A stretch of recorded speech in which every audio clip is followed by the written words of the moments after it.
Hi everyone, this just arrived, and for those of you whose unboxing and first impressions aren't quite your cup of tea, I do apologize, but I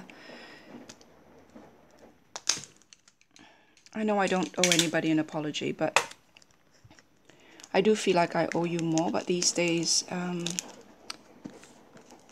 these are the kind of videos that I have the energy to make most of the time. So I was going to order, oh, it's a bit, so that's been dropped there, you can see. I've actually ordered or pre-ordered the special edition, the huge box with larger cards, gold gilding around the edges of the cards, and a hardcover book, like a coffee table book, if I understand that correctly, with what they call gold printing on the pages of the book. I'm not quite sure. The description is very brief, and I had to hunt around for, oh, there's another that's been banged around a little bit. So I think this was $35.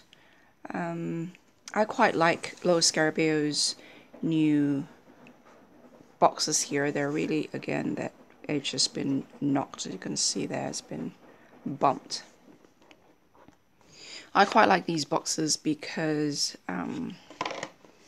they're boxes to keep. Otherwise, storage is a real problem.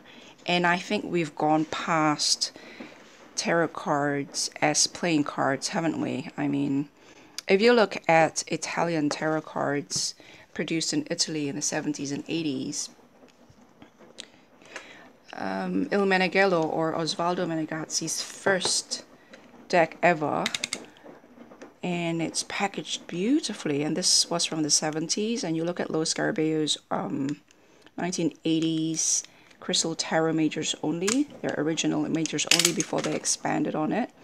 It's excuse me, it's packaged and boxed in a, sorry, I had to pause to cough, in a telescopic box. And a lot of the European printing houses, like the one who produced the Berlin Oracle, their boxes are lovely as well. So anyway, that's just a bit of a ramble about how nice boxes aren't actually a new phenomenon. I don't know why I thought that it's a new development. The idea of decks of cards or decks of tarot cards, not like paperback books, but like coffee table books. And I know of David Bowie, like who doesn't? So David Bowie is one of those game changer artists that I admire, that I only begin to appreciate very late in life. He is an artist before my time. I am a child of the 80s. My other half is a child of the 90s, but a big fan of David Bowie. So it says here that tracking back to how this all started, the spark of imagination that would one day blaze into the Starman Tarot was ignited when the spectral figure of David Bowie walked into the Italian restaurant my dad managed in Old Campton Street, London. I was just 10 years old, hanging out, drawing with paper and pencil. Little could I have imagined that 20 years later, I would once again find myself sitting beside Bowie, pencil in hand, sketching artwork ideas for his next album, Outside. I apologize for the washing machine in the background. It's just spinning. The concept of Starman Tarot was born in those years I spent working with David Bowie on the albums Outside and Earthling. The deck weaves together experimental typography, street art, eroticized sci-fi imagery, influences of philosophy, shamanism, cosmology, futuristic cosmologies, chaos theories, Caravaggio. I'm a big fan of Caravaggio.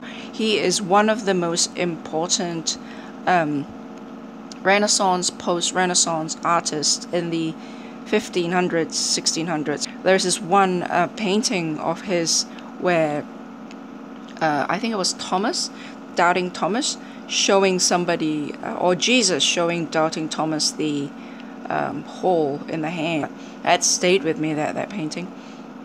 Destroyed imagery of punk and sacred geometries. Each card is a compelling micro drama arriving fully formed and at the same time constantly shape-shifting. They want to stir your heart, enhance your mind, and guide you with power, compassion, and wisdom. They want to reveal a whole new reality sitting behind the world we directly experience, the extraordinary hidden within the ordinary. So that's quite lovely. I really, really like the box. I'm one of those people who came into tarot really late in life. So by then, tarot is, at least in the English-speaking Anglo-Saxon market, tarot has transformed itself from playing cards in tuck boxes into this work of arts in lovely boxes. What I know. So it says here, Starman Tarot is dedicated to our sunshine singing daughter Solaria. Let this always remind you to explore life through the wonder of exhilarating visions.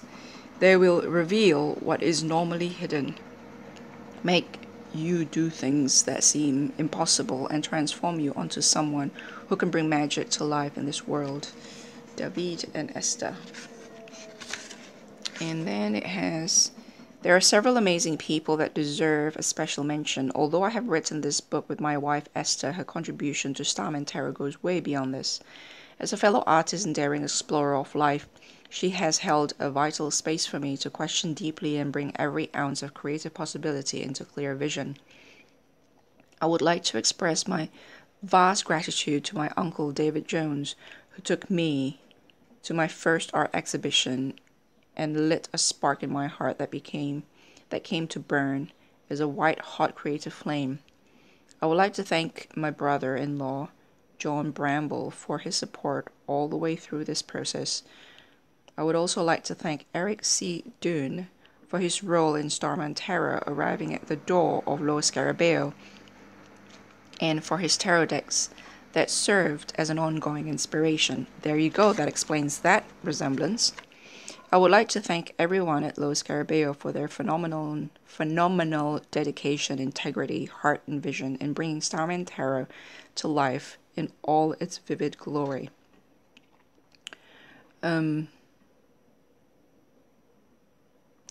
What did it say? I would like to thank Eric C. Dunn for his role in Starman Tarot arriving at the door of Lo Scarabeo. Okay, that's interesting. Throughout this project, the powerful wisdom and guidance of Riccardo Minetti has been both a delight and a remarkable education in the art of tarot. There is a very special thank you to Chiara de Magistris for her amazing Starwoman creative design. Davide and Esther would love to acknowledge all the beautiful friends that have quietly journeyed with us across the unknown sea of life, blessing us with their laughter, integrity, and passionately gained wisdom. We also wish to honor the presence of life, the guiding principle that has shown up in the myriad and millions of encounters we have had thus far, to the extraordinary presence of David Bowie, the ultimate Starman. So inspired by the artworks he created for David Bowie. So not inspired by David Bowie, although that is implied, I suppose, but it is inspired by the artwork that Davide the Evangelist have created in the past for David Bowie. So then there's the journey, a bit of a introduction, perhaps an expanded version of what we read in the back of the box there, and this is the first version of the Lovers card in the Starman Tarot as it was done in 1995. Oh wow, so he's done this in 1995. Let me focus because this isn't.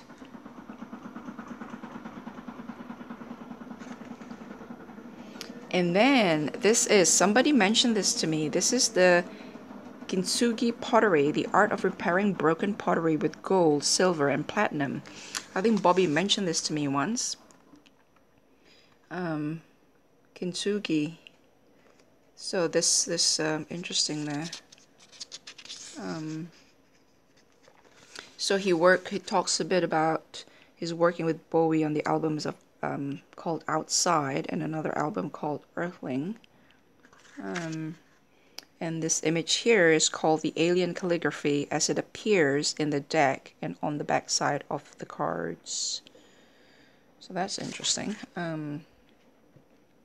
This is all the story about how the Starman Tarot, the genesis of it, so that's quite great. Really nice to be included in the process of creation of a deck, behind the scene, especially of behind the scene of the creations, behind the scene of the creators, especially if you read tarot as stories. These just add so many layerings and so much more depth to your working with the images. And then so there's an introduction, and then there's the history of tarot. The evolution of tarot from the origins to the stars. So they basically just give a brief, the Golden Dawn and the pre-Golden Dawn. So the two landmarks, or the two most knowns, I guess, the one that sticks out the most, I guess, before Golden Dawn, and of course the two Golden Dawn based decks, and then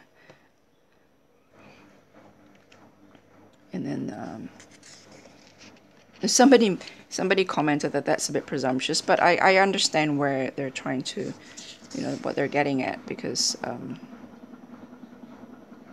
it's, I mean, you know, there isn't enough space to talk about the whole history. So I think I appreciate the fact that they even alluded to the history of tarot, unlocking the card meanings.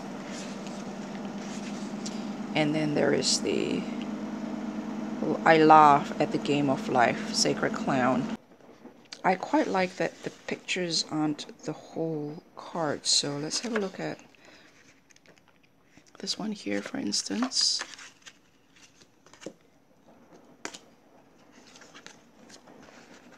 Yeah, I quite like that. I quite like handbooks that I just think that we know what picture we're looking at, unless they're talking about something around the feet and it isn't in the book, then, you know, that would be a shame. But if they are basically talking about the card, let's have a look, because we don't need to see the whole card. We have the whole card. So unless we're just going to work with the book and not the cards, really reproducing the images in the book to me feel a bit redundant, although I understand its functionality. Sorry. I always start coughing again as soon as I start talking. So the Starman is an attractor field through which we can observe the self we believe to be true. We are being invited to see the inherent nature of the human condition and look at what has been fashioned by culture through the ages, the belief and value system we have simply adopted. His glorious presence awakens us to see another realm entirely, and in that resonance seemingly irrefutable facts are seen as fictions. We see the Starman bringing the seed of transformation to the world, carrying the weapon that compels us to self-destruct in one hand, and the golden key that unlocks our supreme potential in the other. I didn't even see that. So there is a gun there, and there is a key on the other hand. So, okay, let's have a look at this one. So really, you could do with a bigger image, can't you? I suppose the bigger image might be worthwhile after all. So there is a key, and there is a gun, and in him is a fetus there, I think.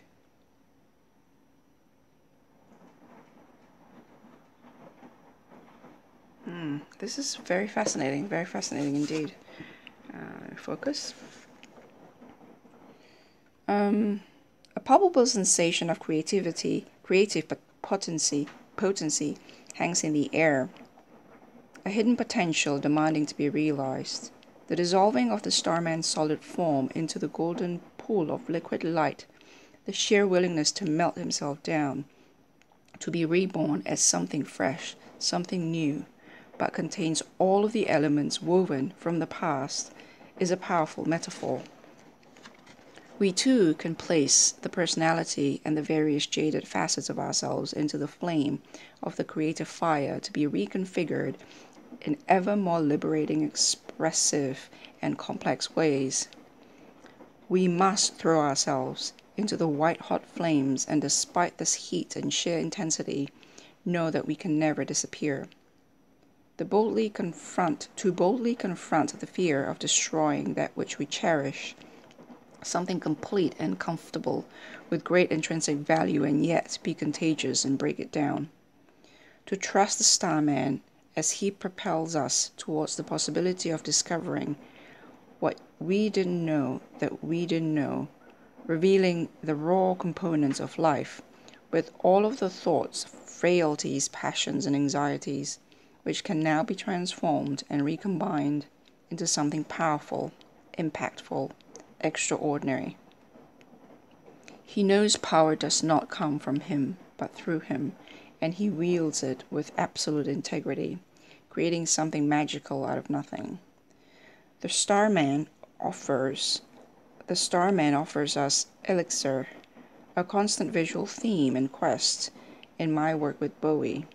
How to create images that brought things to the surface to be seen, felt, and ultimately to be healed of its own destruction. We must risk our own destruction, risk our own failure, and embrace what appears to be a mistake. Bowie seized upon things that would have been viewed as insignificant, and these were often the things that bore the most fruit. He wasn't afraid to pull things apart that already looked finished, to reveal something unexpected and insignificant. When the Starman appears, it is a signal to see what elements of your life can be reinvented and rethought in order to create and reveal something extraordinary. He is calling you to discover your full creative potential. No reverse for this card. Starman, the alchemist. Manifest your reality. Ideas are communicated and brought into the physical world with ease. You have everything you need to create the world you desire. Reconfigure yourself in liberating, expressive, and complex ways. So there is a bit of a kind of philosophy behind the concept or the archetype or the story of this card or of this particular figure, and then there is the what you would consider to be quote-unquote the meaning of the card. So far I quite like what it has been written. So it's like the cosmology of the High Priestess in the cosmology of the Starman Terror, and then the sort of more traditional, what we usually understand as meaning. If this pop up, what does that mean? Or the notes which accompanied the drawing of this image. Like here it says, trust your intuition, listen to your inner guides, understand yourself better, etc., etc. And then here there is this sort of larger story of this figure, of this image, of the story of the archetype according to the Starman cosmology. The High Priestess is the guardian of the mysterious, subtle, and deeper aspects of life that are not visible or obvious.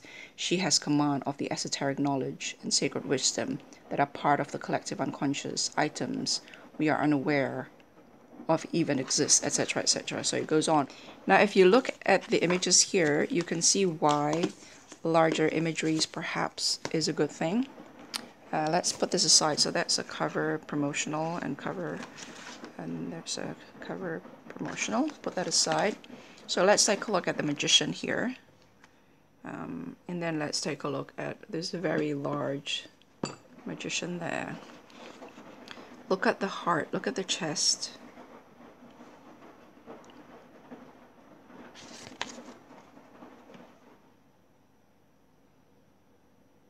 That's what's in his chest. That's what's on on in his chest.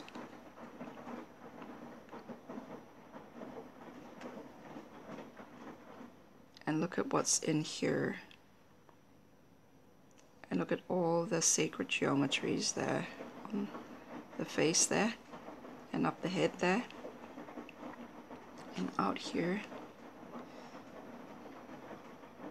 and here.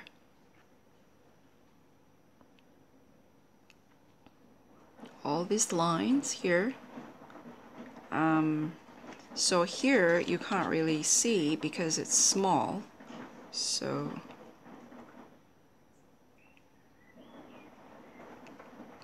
you really have to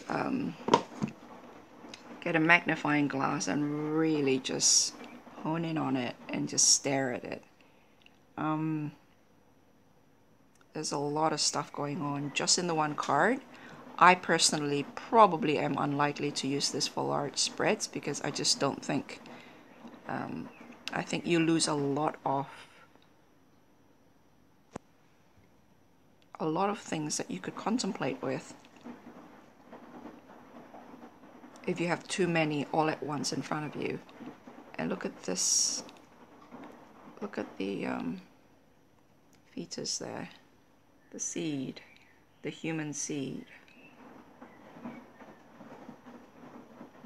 It's definitely one of those images that I could see what you call path working, I believe, where you simply immerse yourself in the image or in the images.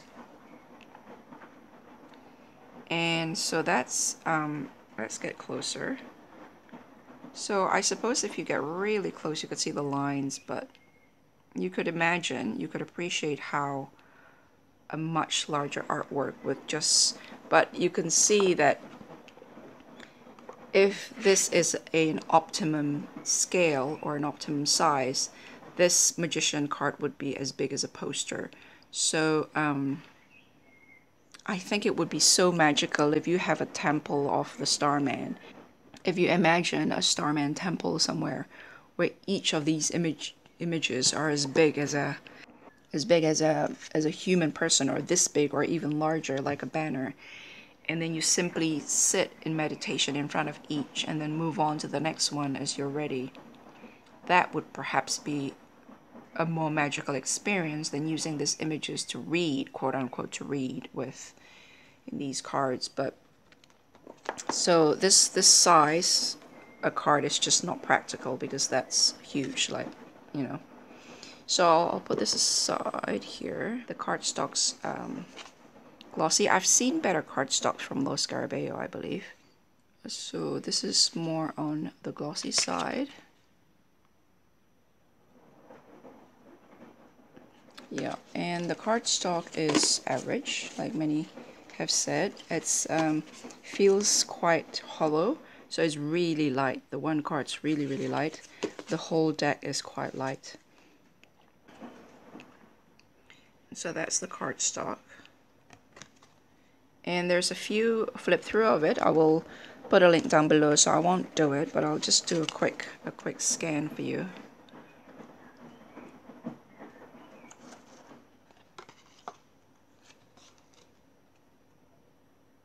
You could literally sit with one image for hours before you move on, and obviously we can't do that here. I do apologize for the noises in the back. I am currently in my kitchen again, or where I used to film, because there just isn't enough space in the study.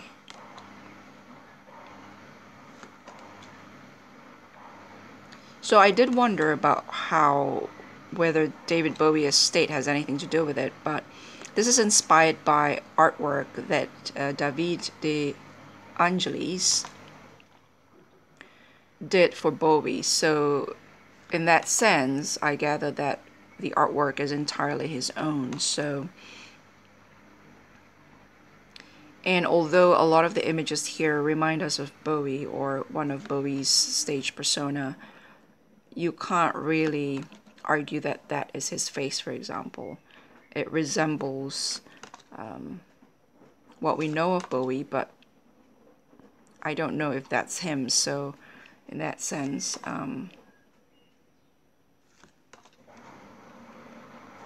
So that's the Minor Arcana. So I'm going to stop there and let's have a look at what the book says. So it has that sort of high gloss, not quite sticky, shiny, shiffer style, but this is very high gloss, quite smooth against each other. But I really rather like it. I wasn't sure how much I was going to like it because this is not my usual artwork, and the idea of this intergalactic spirituality isn't quite my thing. That's the Starman. Talk to you later. You can just sit here and look through all the details here and just get lost in them. That's an interesting, what is that from? That's an interesting image.